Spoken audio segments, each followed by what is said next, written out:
बोलिए विष्णु भगवान लक्ष्मी माता की जय। श्री कृष्ण भगवान राधिका मैया की जय।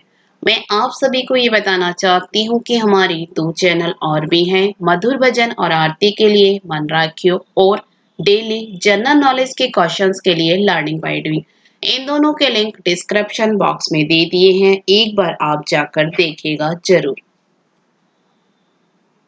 आज हम पुरुषोत्तम मास महात्म अध्याय 12 का गुणगान करते हैं। अगर आपको अच्छा लगे तो लाइक शेयर सब्सक्राइब जरूर कीजिएगा।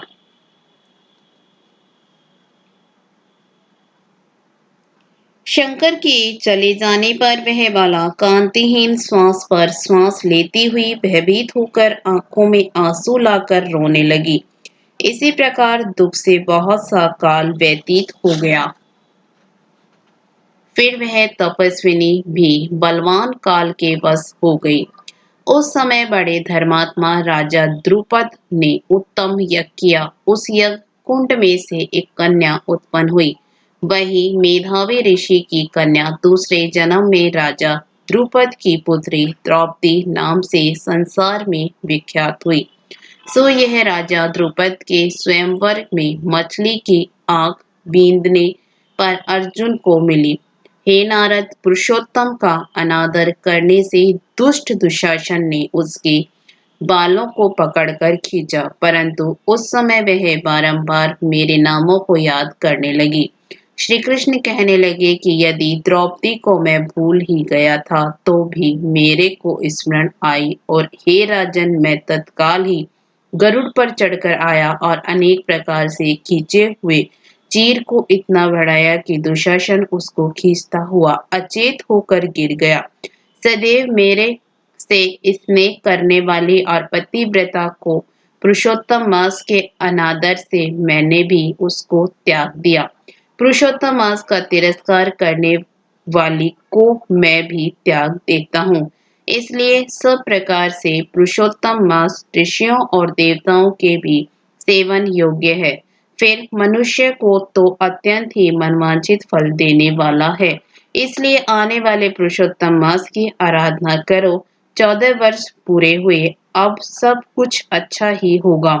श्री नारायण कहने लगे, इस प्रकार श्री कृष्ण द्रौपदी और पांडवों को समझाकर द्वारिकापुरी जाते हुए बोले, हे राजन, अभी विरह से व्याकुल द्वारिकापुरी को मैं जा रहा हूँ।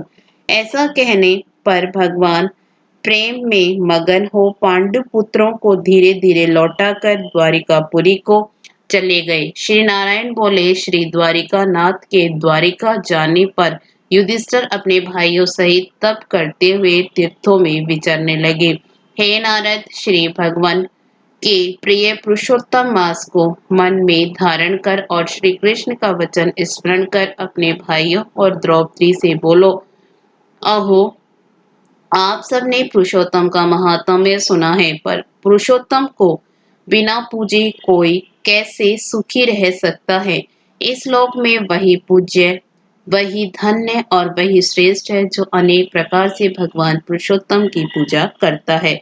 इस प्रकार सब तीर्थों में विचरते हुए पुरुषोत्तम मास के प्राप्त होने पर विधिवत उसका व्रत करने लगे और 14 वर्ष व्यतीत हो जाने पर श्री कृष्ण भगवान की कृपा से एकंटक राज्य को प्राप्त हुए। इसी प्रकार सूर्यवंशी राजा दृढ़ धनवा भी पुरुषोत्तम के सेवन से पुत्र और पौत्रों तथा अनेक प्रकार के सुखों को भोगकर योगियों को भी अति दुर्लभ भगवान के लौक गए।